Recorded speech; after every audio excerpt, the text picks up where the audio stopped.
My name is Fred Genung. I graduated from Taft in 1963. In addition to being a Taft graduate, our two children attended the Taft School and graduated.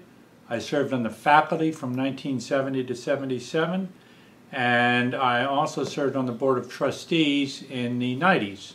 But I'd like to take this moment to talk about a faculty member that I had at Taft. His name was Leonard Sargent, and he lived on the 4th floor of HDT and was a very influential person in my life.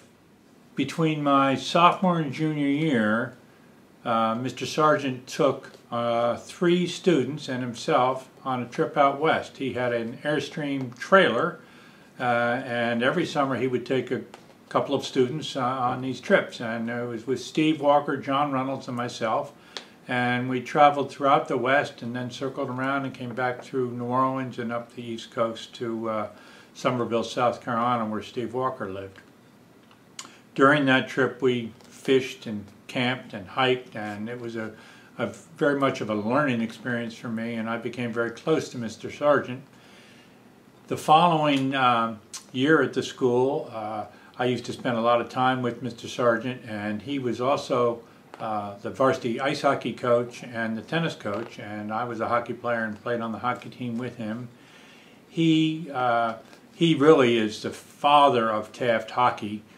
He gathered the initial funds back in I want to say 51 or 52 to build the outdoor rink where the Maze rink is now. That was an outdoor rink, and then in the late 50s, he personally traveled around the country and encouraged some alumni to support the cover for the rink, which made the rink available really for skating from November right through to late March. And he was able to put some of his own money into the rink that not many people knew about, but I happened to be aware of it. It was a tough place to go to school, and one time I was considering quitting the football team. I was a player on the football team, and he said, "Hey Fred, you don't want to do that. Come on, get out there to practice." And so I did, and I'm forever grateful for his encouragement.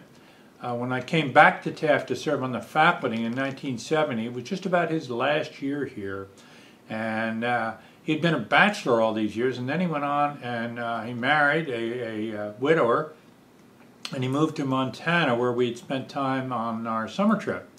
And in Montana, he was a very ardent and influential conservationist, and he worked very hard to conserve lands in Montana.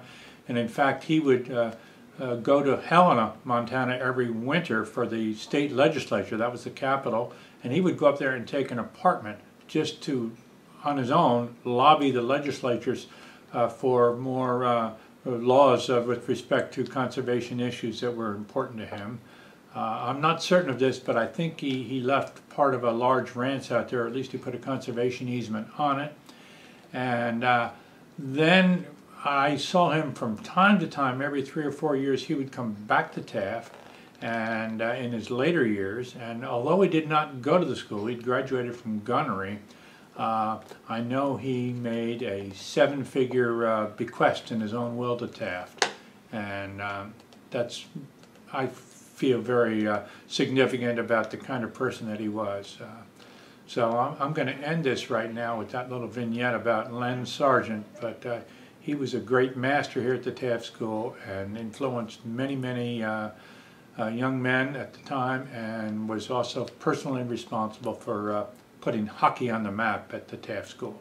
So thank you for this opportunity.